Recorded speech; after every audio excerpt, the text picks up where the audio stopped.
Tem que explicar mais sobre isso, que os irmãos não estão entendendo. Irmãos, veja, a Bíblia, o apóstolo Paulo, ele fala que existe uma justiça que provém da obediência da lei, que é conhecida como justiça própria, mas há uma justiça que provém de Cristo. Por isso que a Bíblia fala, o apóstolo Paulo, ele fala que a minha justiça é Cristo. A Bíblia fala que Deus, ele deu para você o dom da justiça. Você sabe o que é dom? Os irmãos estão desanimados hoje? O que foi? Cadê Olá, o café ficou fraco hoje. O dom é um presente, irmãos. Então a justiça é um presente de Deus para você. Nós não dependemos mais da justiça da obediência à lei, ou seja, da justiça própria. Hoje a nossa justiça é um dom de Deus, ela é um presente que foi dado para nós. Por isso nós podemos dizer com toda confiança que nós fomos feitos justiça de Deus em Cristo Jesus. Deixa eu achar esse versículo aqui, porque isso é extremamente importante para que você saiba. Você sabe que muitas vezes nós não vivemos a justiça porque não vivemos essa verdade. Justiça de Deus. Pega a sua Bíblia aí enquanto isso. Abra lá em, deixa eu achar, 2 Coríntios 5:21. Irmãos, como eu amo falar da justiça de Deus. Você sabe, porque o diabo, a Bíblia fala que ele veio para roubar, matar e destruir. Mas o diabo, ele é conhecido lá em Apocalipse como acusador. Você sabe, a maneira como o diabo ele mata, a maneira como ele destrói, a maneira como ele rouba é acusando, irmãos. Você sabe como que o diabo rouba a sua paz? Acusando você. Sabe como que ele mata ministério, como ele mata as pessoas? Através da acusação. E você sabe, quando nós entendemos e temos clareza de quem nós somos, toda acusação do diabo, ela cai por terra. Sabe, todo problema do crente é uma crise de identidade. É por não saber quem ele é em Cristo Jesus que nós muitas vezes aceitamos a acusação do diabo. Então 2 Coríntios 5:21, abriram, acharam? Deus fez aquele que não tinha pecado algum, a oferta por todos os nossos pecados, a fim de que nele nós tornássemos justiça de Deus. É assim que está na sua versão? Olha lá, como que está aí?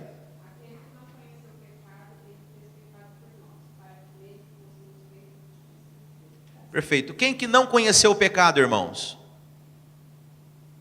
Quem que foi o único homem que não conheceu o pecado? Jesus Cristo. Amém? Mas a Bíblia fala que Jesus não tinha pecado, mas Deus fez o que com ele? Deus o fez a semelhança de pecado. Por isso que ele fala para Nicodemos, assim como a serpente de bronze que foi levantada no deserto. Sabe, a serpente, ela representa o inimigo, ela representa o mal. Então, na cruz, Jesus foi feito semelhança de pecado, porque Deus pegou o nosso pecado e colocou em Cristo Jesus. Amém? Então, Jesus pecou? Não. Mas Deus o fez pecado. Para quê, irmãos? Para que nós nos tornássemos justiça, para que nós fôssemos justos. Ah, pastor, mas eu peco. Você está falando que eu sou justo, mas eu me conheço, eu peco. Deixa eu falar, Jesus pecou? Não, mas Deus o fez pecado. Nós pecamos, mas Deus quis fazer justiça. Deus nos fez justos. Você entendeu? Não tem nada a ver com o que você faz. É tudo com o que Jesus Cristo fez na cruz. Então nós nos tornamos justos, não é pelas nossas práticas. Veja, Jesus não foi feito semelhança de pecado porque ele cometeu pecados. Foi porque Deus assim o fez. Deus, de uma forma, a Bíblia fala que Deus nos amou de tal maneira que ele providenciou que Jesus viesse para que o nosso pecado fosse levado sobre ele na cruz e de uma vez por todas nós nos tornássemos justiça de Deus. Você sabe, você entender que você é justo, isso vai transformar a sua vida. Isso vai neutralizar toda acusação do diabo. Você sabe, ninguém duvida que Deus é poderoso, que Deus pode fazer as coisas. Se eu chegar para um irmão aqui e falar: irmão, você acredita que Deus pode mudar a sua sorte? Você pode sair por essa porta aqui e ser contratado por uma multinacional que vai te dar green card, que vai te dar um salário de $20 mil por mês. Você acha que Deus pode fazer isso? Eu acredito que não vai ter ninguém que vai duvidar disso. O problema é, será que Deus quer fazer isso comigo? Porque eu olho para mim, eu vejo tanta imperfeição, eu estou tão aquém daquilo que Deus quer. Você sabe, o nosso problema não é duvidar daquilo que Deus pode. O nosso problema é duvidar se Deus quer nos abençoar, se Deus quer fazer as coisas na nossa vida. Porque nós olhamos para nós e vemos ainda um padrão tão imperfeito, tão distante das coisas de Deus. Mas deixa eu dizer, Deus olha para você como se você fosse um justo andando nessa terra. Você sabe, a única maneira de Deus se relacionar conosco. Você sabe, o homem, quando foi criado, ele era puro, ele não tinha pecado nenhum. Mas uma vez que o homem pecou, ele foi separado de Deus. E agora nós temos um problema, porque Deus, ele continua amando o homem, mas não pode se relacionar com ele. Você sabe, Moisés era alguém que orava demais. A Bíblia fala que ele passava tanto tempo com Deus na sua tenda, que o rosto dele saía de lá brilhando, de tanto que ele orava. Não sei se alguns irmãos já teve experiência de ir para monte de oração, e aí ora tanto, que até uns gravetinhos começam a pegar fogo. Quem já viu isso? Moisés pegava fogo, era no rosto, de tanto que eu já vi graveto no chão. Agora o cara sair com o rosto flamejante, pois ele orava tanto que a glória de Deus ele saía de lá brilhando, era um negócio até meio radioativo. Você sabe, e uma vez Moisés falou assim: Deus, eu queria ver você. E Deus falou assim: eu não posso me mostrar para você, porque você seria fulminado. A minha glória não pode ser mostrada para homem nenhum. Mas você sabe que a Bíblia diz que Jesus Cristo é a imagem de Deus Pai. A glória de Deus veio em Jesus Cristo e habitou entre nós. Irmãos, eu arrepio de falar isso aqui. Sabe, Deus mostrou a sua glória, porque agora nós podemos ver a glória de Deus.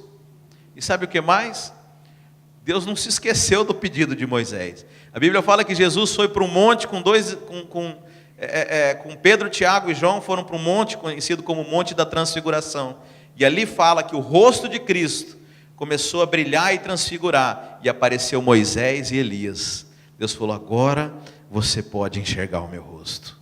Porque o véu que separava o homem, a minha glória que não podia ser tocada, que não podia ser vista, agora existe um mediador entre Deus e os homens, que é Jesus Cristo. Mas você sabe, para que Deus pudesse nos relacionar conosco, Ele precisava nos tornar justiça, né? O céu, veja, o céu não pode entrar apenas quem foi perdoado, no céu só entra justo. Então a única maneira de nós habitarmos e nos relacionarmos com Deus é através da justiça de Cristo que foi colocada em nós.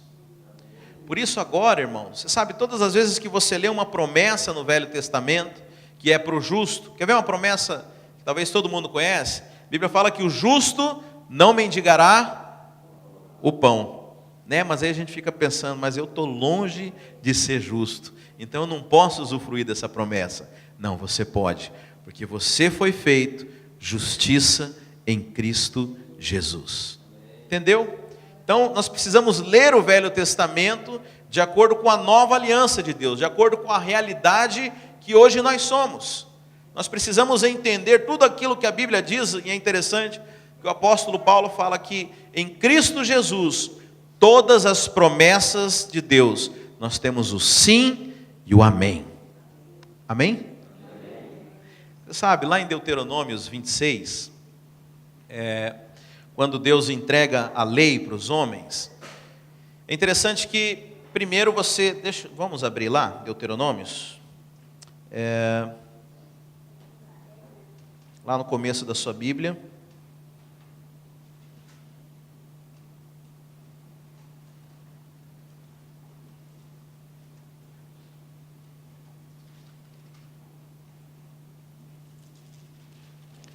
o Senhor ele começa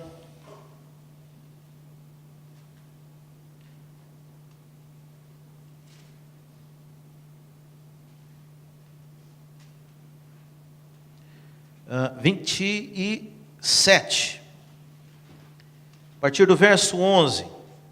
Então aqui são advertências que o Senhor está falando a respeito da lei.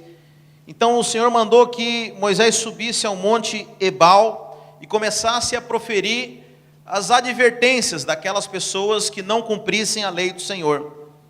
Então diz assim, 27:11 em Deuteronômio: Moisés deu ordem naquele dia ao povo, dizendo: quando houveres passado o Jordão, estarão sobre o monte Gerizim para abençoarem o povo. E esses para amaldiçoar estarão sobre... no 12. Quando houveres passado o Jordão, estarão sobre o monte Gerizim para abençoarem o povo. Estes: Simeão, Levi, Judá, Isacar, José e Benjamim. E esses para amaldiçoar estarão sobre o monte Ebal: Ruben, Gade, Azer, Zebulon, Dan e Naftali. Então veja, Deus deu uma ordem a Moisés, que são dois montes. Se você for lá em Israel, você vai ver que são dois montes, um de frente para o outro. Então, um deles é o monte Gerizim, que está desse lado aqui. E o outro é o monte Ebal. E Moisés mandou que o povo ficasse, Deus mandou, orientou Moisés para que mandasse o povo ficar no meio. Então, no monte, foram as tribos, aqui, a tribo de Simeão, Levi, Judá, Isacar, José e Benjamim. E no outro monte, Ebal, Rubem, Gade, Azer, Zebulon, Dan e Naftali. Então, nesse monte aqui, eles iam proferir as maldições. Então, você conhece, a Bíblia fala, se vocês não obedecerem, vocês vão ser amaldiçoados e tal. E o povo tinha que dizer amém para aquelas maldições. E depois, aqui, se você continuar lendo esse texto, no outro monte, eram proferidas as bênçãos. Só que é interessante que no final de cada bênção, o povo não falava amém. O amém era apenas para as maldições. E eu fui tentar entender isso, irmãos, porque veja, as maldições eram o seguinte: se você não obedecer, você vai ser punido. Por isso o povo podia falar amém. Amém é uma certeza. Agora, as bênçãos não. As bênçãos dependiam se o povo obedeceria ou não. Então ninguém podia falar amém, porque ninguém sabia se ia realmente conseguir dar conta de obedecer ou não. Então o amém era só para as maldições e nunca para as bênçãos. Mas a Bíblia fala na realidade do Novo Testamento que hoje, por causa de Cristo Jesus, todas as bênçãos de Deus, todas as promessas, nós já temos o sim e o amém. Eu acredito que depois disso você vai falar amém com muito mais gosto. Sabe, hoje nós temos a certeza, hoje nós podemos falar amém para todas as bênçãos, porque não depende mais de nós. E já foi tudo por causa daquilo que Cristo Jesus fez na cruz. Amém? Sabe, tudo muito bonito e maravilhoso, pastor? Mas eu não tenho vivido uma vida assim. Talvez você pense isso. Sabe, eu não tenho desfrutado de todas essas bênçãos. Eu leio a Bíblia, eu vejo as pregações, eu acho tudo bonito, sabe, mas eu não tenho experimentado uma vida de vitórias, eu não tenho experimentado os milagres de Deus. Por que isso não acontece na minha vida? Deixa eu dizer, Deus estabeleceu um padrão. Você sabe como é que você foi salvo? A Bíblia fala que nós somos salvos pela graça de Deus, mas por meio da fé em Cristo Jesus. Você sabe, a nossa fé é ela quem se apodera das verdades que estão no mundo do Espírito e as traz à existência. Você sabe, é através da fé que nós experimentamos a vida que o Senhor Deus estabeleceu para nós. Portanto, se você não vive uma vida de fé, primeiro, a Bíblia fala que sem fé é impossível agradar a Deus. Você sabe por quê? Eu achava que Deus ficava bravo quando a gente não tinha fé. Mas você sabe, quem vive sem fé não experimenta as coisas que Deus tem para você. Eu estava conversando, orando, não vou falar conversando com Deus, que os irmãos vão começar a me achar maluco aqui. Eu estava orando ao Senhor. E o Espírito Santo falou no meu coração: sabe que eu me entristeço quando você não tem fé. Mas não me entristeço porque você, especificamente por você, mas eu me entristeço porque eu tenho preparado coisas tão grandes, tão prazerosas, tão boas para você, mas você simplesmente deixa de aproveitá-las, porque não teve fé suficiente para poder usufruir delas. Você já parou para pensar nisso? Já parou para pensar que talvez a sua necessidade financeira, a sua necessidade emocional, aquilo que você está passando hoje, talvez não seja o que Deus tenha preparado para você nesse lugar? Irmãos, isso é muito sério. Eu decidi que eu não quero chegar lá no céu e descobri que eu podia ter levado uma vida bem melhor do que a que eu levo hoje. Falei: Senhor, se o Senhor tem algo melhor para mim, eu quero agora. Amém? Sabe, essa é uma decisão que eu recomendo a você fazer. Sabe, nós precisamos entrar nesse nível, nessa esfera de fé, nesse ambiente do Espírito, onde o Senhor já preparou todas as coisas para você. A Bíblia fala que Deus nos chamou para poder manifestar a sua bondade na nossa vida, para mostrar o quanto Ele é bom. Sabe, eu estava ouvindo um pastor da Mosaic Church, uma igreja que tem crescido assim assustadoramente aqui nos Estados Unidos, e agora eles começaram no México, e ele estava falando algo interessante. Ele falou: olha, não é que as pessoas não querem a Jesus Cristo, as pessoas não querem você, as pessoas não querem essa vida que você leva, e quando você convida ela para experimentar o seu Deus, elas olham para você e falam: ah, mas para viver desse jeito eu não quero. Você parou para pensar o quanto que é importante você levar uma vida de abundância, uma vida sobrenatural, uma vida de favor de Deus?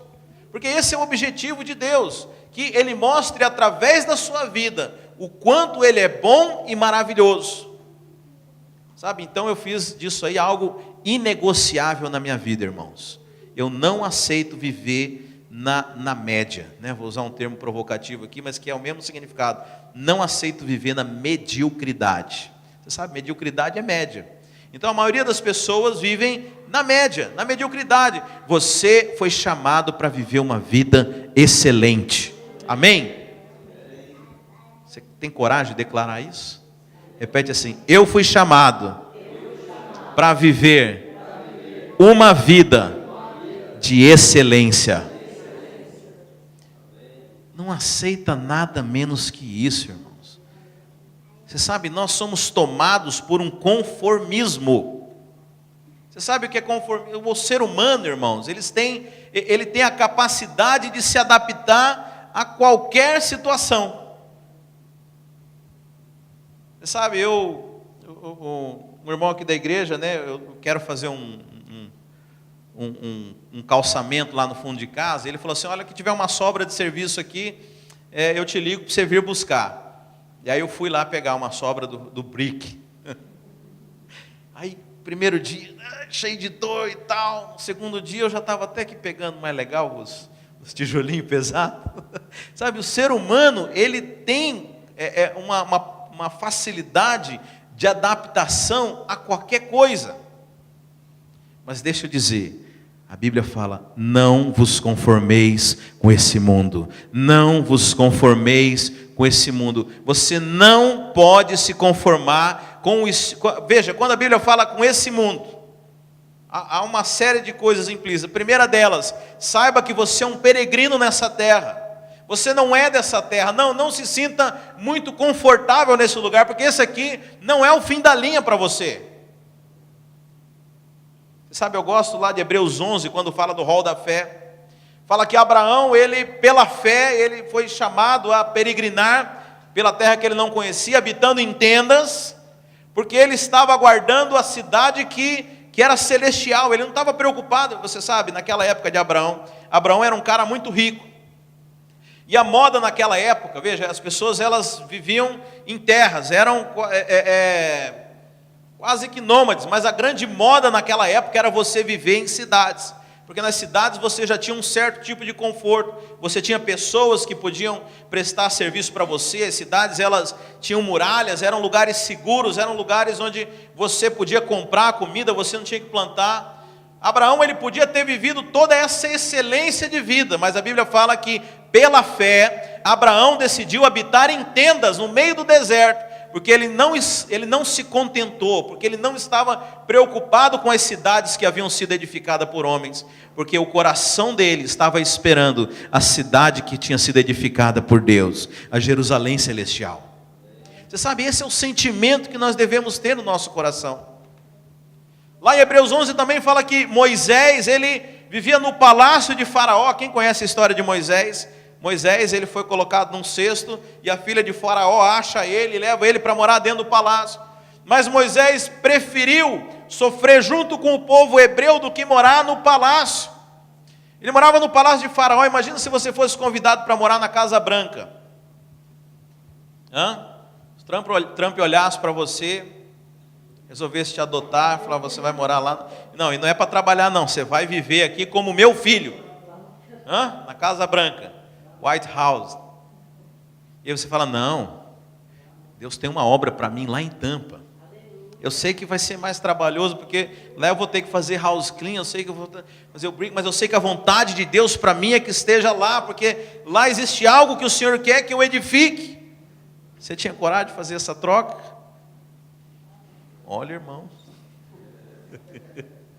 Jesus ia ter que dar graça para mim, viu? Mas foi mais ou menos isso que Moisés fez. Ele trocou o palácio para conduzir aquele povo no meio do deserto. Porque foram pessoas que não se conformaram com o mundo da sua época. Deixa eu perguntar, você é alguém conformado com o mundo? Pergunta para alguém que está do seu lado. Você é conformado com esse mundo?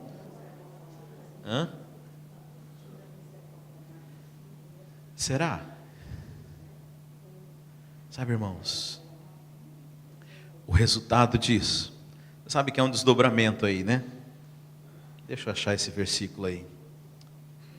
Quem sabe onde está, pode falar.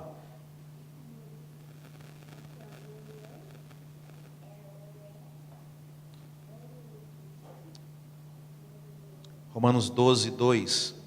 E não vos conformeis com esse mundo. Não vos conformeis, não se conforme, não aceite, mas transformai-vos pela renovação do vosso entendimento. A maneira de você não se conformar é você transformar o seu entendimento, que permitir que ele seja renovado, ou em outras palavras, você sabe, você nasceu dentro de um contexto da nossa época, e juntamente com esse contexto você foi equipado, você foi ensinado com um padrão de pensamento moldado com os nossos valores, né? Estava vendo há uns tempos atrás um reality onde eles pegavam Amishes. Quem conhece essa comunidade aqui nos Estados Unidos? Os Amishes.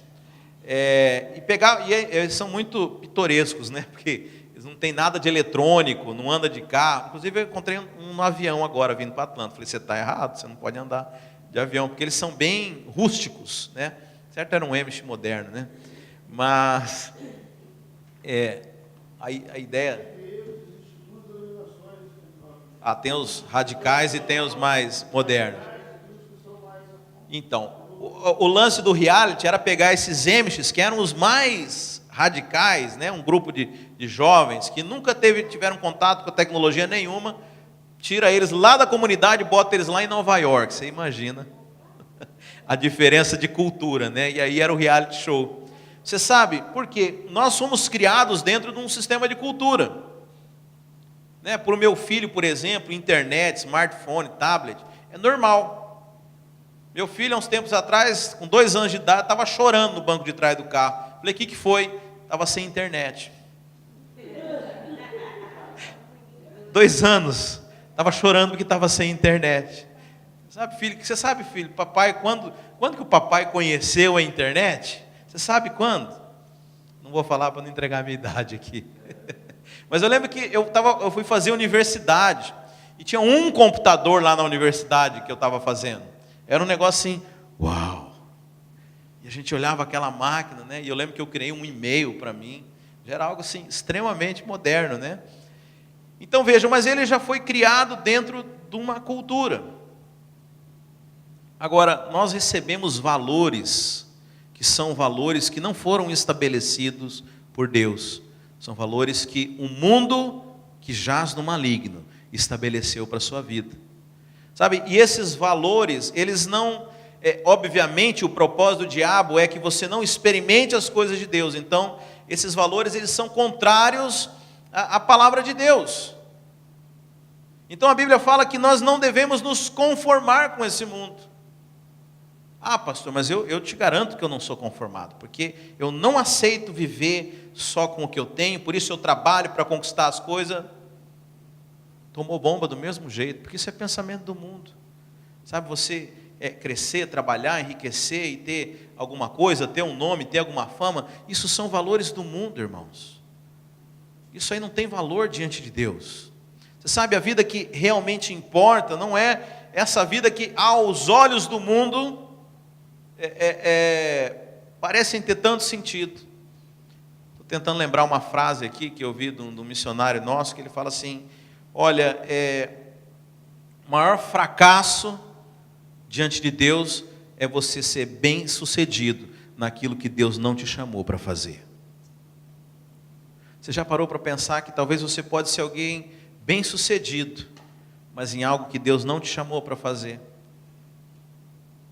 Sabe, isso é você não conformar, você não aceitar, você falar: não, peraí, será que a vida é isso mesmo? Sabe, eu louvo a Deus que eu caí em si muito cedo na minha vida. Com 30 anos de idade, eu cheguei a uma certa posição onde eu logo percebi que aquilo que as pessoas correm atrás, naturalmente, não satisfazem a gente. Sabe, eu pensei: será que a vida é só isso aqui? Sabe, a partir daquele momento, onde eu não me conformei com aquilo que todo mundo faz, com aquilo que todo mundo aceita, com a maneira de todo mundo pensar, eu abri a minha mente para uma renovação, para uma transformação. Agora deixa eu perguntar, você sabe o que transforma a sua mente? Você sabe o que transforma? Meditação transcendental. É isso que transforma a mente? A Bíblia diz: transformai-vos pela renovação do vosso entendimento. Tudo bem, aqui Romanos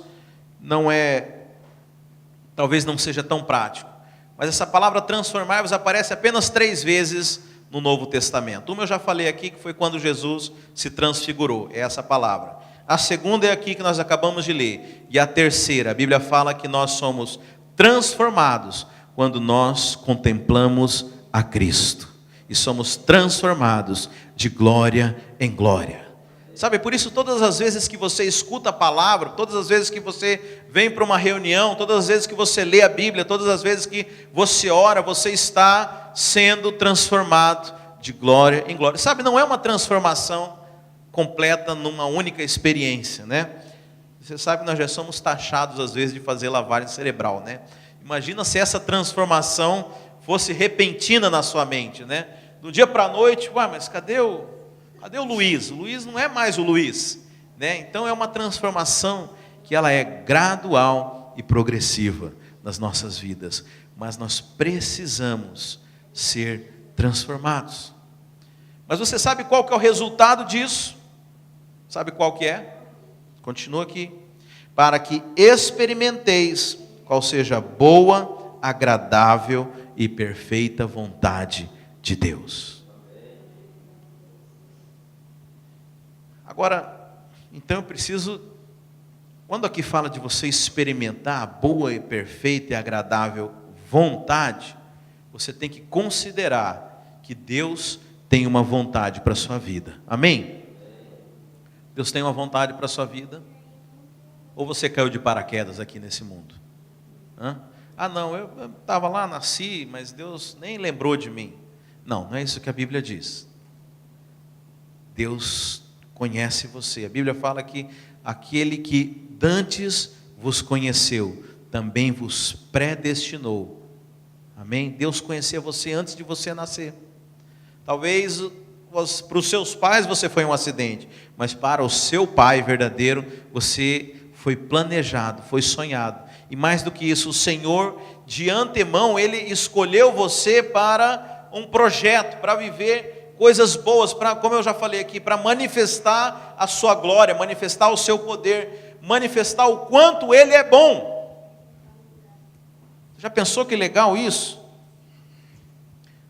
Vamos imaginar que um rei muito distante, vamos supor que lá no Emirados Árabes foi criado um novo reinado lá, um novo principado, e aquele rei não tem nenhum súdito, e ele chama você, ele fala assim: Elias, você não quer ser cidadão do meu país aqui?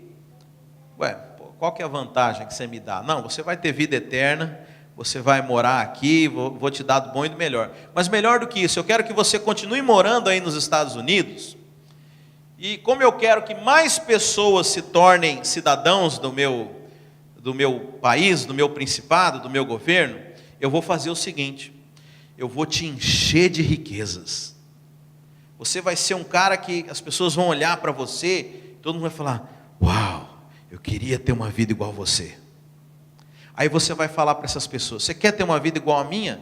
Então é só você se tornar um cidadão lá daquele reino, daquele rei muito rico, que ele vai fazer o mesmo com a sua vida. Você sabe, esse é o princípio do Evangelho. Vocês entenderam o exemplo? Me fiz entender? Você sabe, o Senhor te escolheu para manifestar a sua bênção, manifestar a sua glória, manifestar as riquezas do seu reino, para que as pessoas olhem para a sua vida e falem: eu quero servir a esse Deus que você serve. Então você foi chamado para manifestar a bondade de Deus, sabe? Mas para que você viva isso, você precisa crer, você precisa ter fé, você precisa viver dentro dessa dimensão do Espírito, da dimensão da fé. Mas você sabe, quando a gente fala de fé, pelo menos para mim, parecia algo tão distante, irmãos, né? Poxa, mas viver pela fé parece algo tão esquisito, né? Eu falei uma vez com os irmãos aqui, a gente fala desse negócio de viver pela fé quase que como se fosse algo, chega a ser ruim, né? Brinquei com os irmãos aqui, né? Se chegasse um pretendente para casar com a sua filha e você perguntasse para ele: o que você faz da vida, rapaz? Ele falava: eu vivo pela fé. Você ia dar a mão da sua filha em casamento para o rapaz que vive pela fé? Porque para a gente viver pela fé virou sinônimo de responsabilidade. Parece algo que, o cara não sabe o que está fazendo. Não, deixa eu dizer, viver pela fé é o padrão. Você precisa renovar a sua mente. Viver pela fé é o padrão que você vai viver para poder experimentar as boas coisas de Deus. Ah, pastor, mas é tão difícil, eu não tenho fé para essas coisas. 2 Coríntios 4, no verso 13, quero ler com você.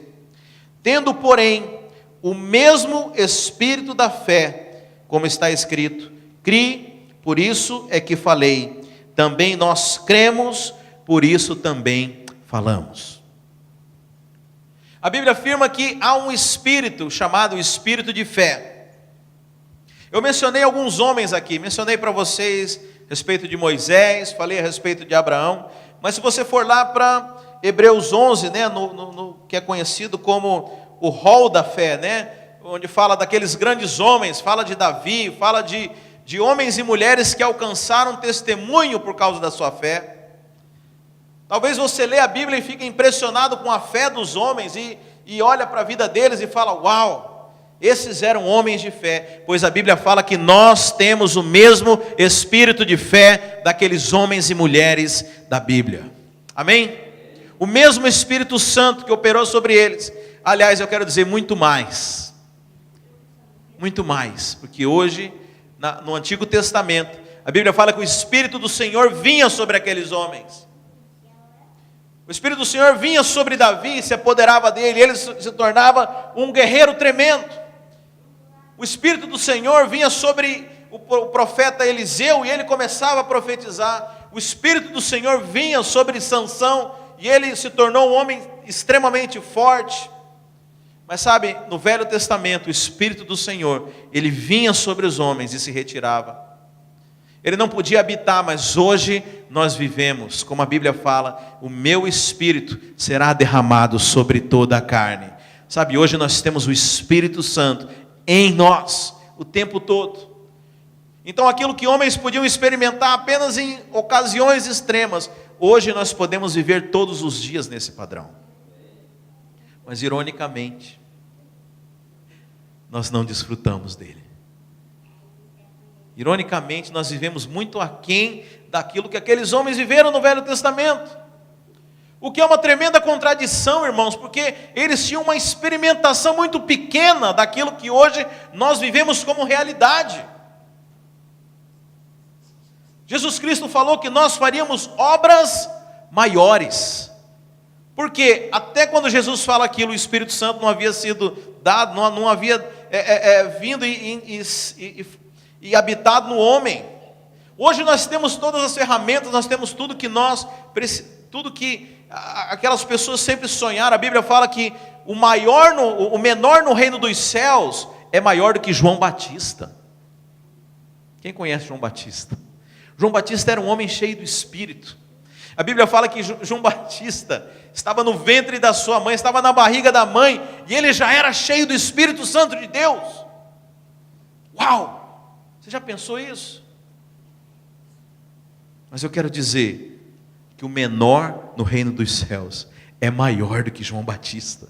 Você é maior do que João Batista. Você crê nisso? Fala amém, por favor, irmão. Amém. Nós somos maiores do que João Batista. Nós temos o Espírito Santo de Deus habitando em nós 24 horas por dia.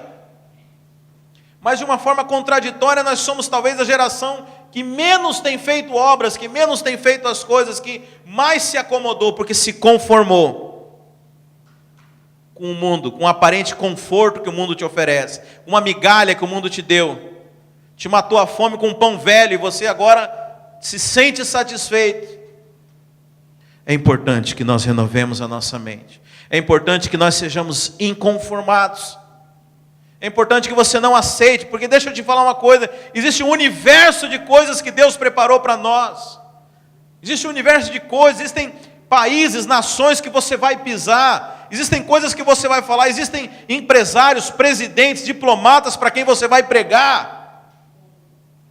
Mas se você se conformar com o que você tem hoje, se você se conformar com a vida que você leva hoje, você nunca vai experimentar aquilo que Deus preparou para você.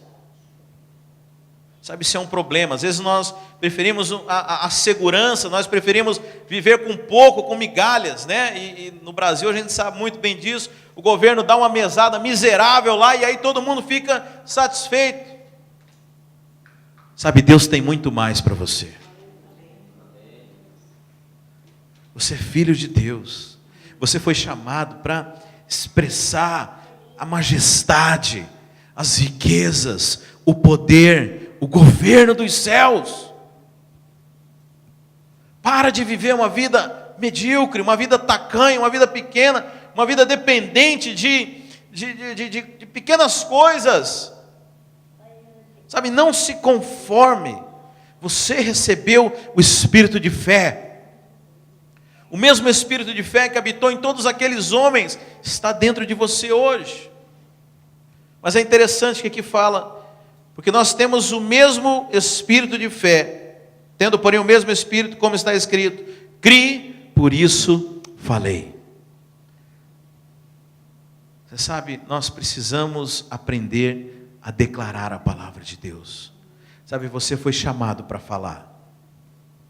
Você sabe, a salvação, a Bíblia fala, se você crer com o coração e confessar com a sua boca, você é salvo. Agora, a salvação, irmãos, não está se referindo apenas ao que você vai viver quando você sair dessa terra aqui. Não, salvação é tudo que você vive hoje. Como eu tenho insistido com os irmãos aqui semana após semana, salvação é muito mais do que passar a eternidade do lado de Deus. Isso já é maravilhoso. Você sabe, mas o reino dos céus já foi estabelecido quando Jesus veio. E quando nós falamos de salvação, eu estou falando de você viver uma vida completa, uma vida full, uma vida cheia do Espírito, uma vida de milagres, uma vida abençoada. Mas como, pastor? Crendo com o coração e confessando com a sua boca, declarando.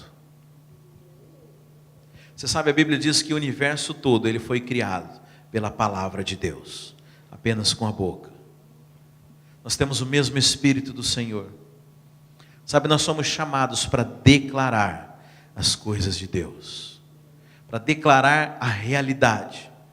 E aí nós entramos na questão onde eu comecei a falar nessa palavra. Por que muitas vezes nós não experimentamos essa vida de fé, essa vida de maravilha, essa vida de excelência? Você sabe, porque nós ainda somos como o padrão do mundo. Você sabe, o mundo ele precisa ver para poder acreditar, para poder falar. Mas a Bíblia fala que primeiro Deus falou, depois ele viu. Se você olhar Gênesis 1, a Bíblia fala que Deus falou, haja luz. Depois Deus viu e viu que era muito bom. Deus falou, haja terra, e depois houve terra, e Deus viu que era muito bom. Primeiro Deus fala, depois Deus enxerga. Você sabe, porque aqueles que vivem pela fé, não vivem por aquilo que vem, mas vivem pelo que creem. E a Bíblia diz, crie, por isso falei. Provérbios fala que o poder da vida e da morte estão na nossa língua. Mais do que isso, fala daquilo que nós falamos, o nosso ventre se fartará. Sabe, isso me introduz nesse ponto onde eu quero que, onde eu vou trabalhar mais esse assunto com os irmãos, a respeito daquilo que nós confessamos com a nossa boca. A Bíblia fala que aquilo que nós falamos tem o poder de gerar realidade. Sabe, nós precisamos aprender a declarar a palavra de Deus. Sabe, talvez você, sabe, irmãos, eu na minha adolescência li muitos livros de autoajuda, né? E muitos deles falam a respeito de você declarar as coisas, mas talvez você, assim como eu, tenha se frustrado, tenha tentado passar por experiências de falar e não acontecer, mas porque muitas vezes nós falamos a nossa palavra. Deixa eu dizer, a palavra que tem poder é a palavra de Deus na nossa boca. Sabe, o diabo não pode nos vencer quando nós declaramos a palavra de Deus. Sabe, nós somos um povo que foi chamado para anunciar as coisas de Deus. Você foi chamado para anunciar o Evangelho. Você sabe, o Evangelho, o significado mais literal do Evangelho significa a boa notícia. Mas sabe, você não vai anunciar apenas as pessoas, você vai anunciar tudo aquilo que o Evangelho é, tudo aquilo de bom, todas as promessas de Deus. Você foi chamado para anunciar, você foi chamado para declarar a palavra de Deus. Sabe, nós somos a igreja do Senhor, nós somos o corpo de Cristo. A Bíblia fala que Cristo é o cabeça, mas nós somos o corpo. Sabe, a função do corpo uma das funções é a locomoção, é a maneira de eu me expressar, eu uso o meu corpo, sabe, e o Senhor espera que a sua igreja venha expressar a sua mensagem. Deus escolheu a nós como igreja para poder declarar a sua palavra, declarar a verdade do Evangelho, sabe, e nós tomamos posse, nós geramos fé, quando nós declaramos a palavra de Deus, quando nós abrimos a nossa boca, para professar a fé, para declarar aquilo que o Senhor Jesus Cristo quer declarar através de nós. Sabe, por isso é importante, irmãos, que nós sejamos falantes. A Bíblia fala que nós nos enchemos do Espírito falando. Jesus Cristo disse que o que contamina o homem não é o que entra, mas é o que sai da sua boca. Você sabe, isso é uma verdade espiritual. Só que Jesus Cristo ali naquele contexto estava falando de coisas ruins, porque a preocupação daqueles homens era que a comida contaminasse eles, a comida impura. Eles ainda viviam na velha aliança, ainda achavam que o que eles comessem podia fazer mal. Jesus Cristo falou, não, a realidade agora, o problema não é o que você come, é o que sai da sua boca que pode te fazer mal. Mas deixa eu dizer, o que sai da sua boca pode fazer bem também. O que contamina o homem é o que sai da boca. Sabe, você pode se contaminar com as coisas que são do céu, com as coisas que são do reino, com aquilo que sai da sua boca. Sabe, nós somos chamados para declarar e confessar a palavra de Deus. Amém, meus irmãos? Você sabe, nós vamos começar uma campanha no dia 19 de abril. E o tema que eu entendi da parte de Deus é 21 dias para derrubar as muralhas. Eu quero saber quais são as muralhas que tem na sua vida. O que tem te impedido? Você sabe, Deus havia prometido uma terra para o seu povo. E aquele povo chega diante daquele lugar que Deus havia prometido. Eu estava conversando com os irmãos ali no começo do culto, falando a respeito desse país, que é um país muito bom, mas é engraçado que às vezes a gente topa com algum gigante ou outro. Sabe, diante da terra que Deus havia prometido para o seu povo, haviam muralhas. Sabe, mas eles não se sentiram intimidados por aquelas muralhas. E Deus mandou que eles marchassem.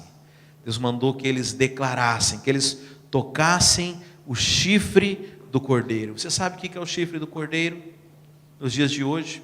Você sabe o que isso representa? Representa o evangelho da graça. O chifre do cordeiro é a mensagem do evangelho. Sabe, e aquelas muralhas ruíram com atitude de fé, com aquilo que aqueles homens e mulheres declararam. Então eu te convido a partir de hoje a você começar a declarar que a muralha, não importa qual seja a sua muralha, não sei aquilo que tem impedido você de desfrutar daquilo que o Senhor prometeu na sua vida.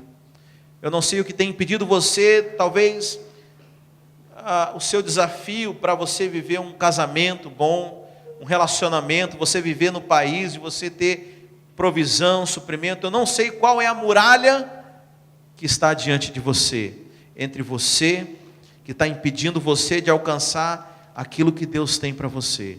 Mas eu quero dizer que nós vamos aprender a declarar, e toda muralha vai ruir. Amém, meus irmãos?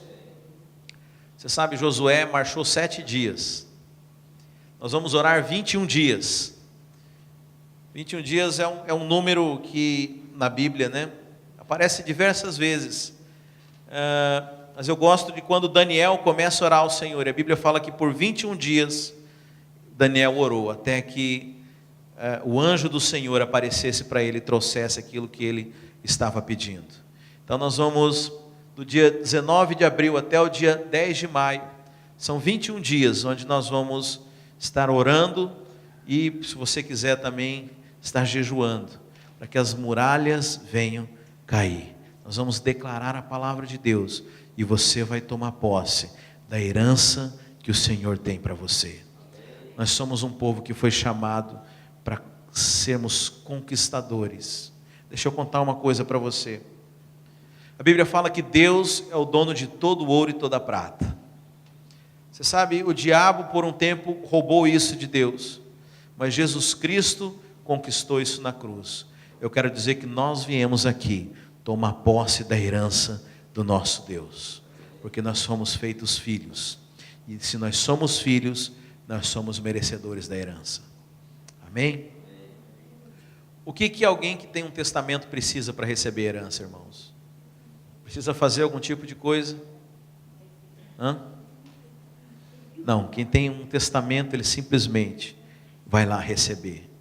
Sabe, nesses dias, nós vamos pedir por uma unção para receber aquilo que nos é de direito, aquilo que foi conquistado por Jesus Cristo e que está na mão do diabo. Nós vamos tomar, nós vamos marchar e as muralhas vão ser derrubadas. Amém, meus irmãos? Se você crê, eu convido para ficar de pé nesse momento, para que nós possamos orar sobre isso.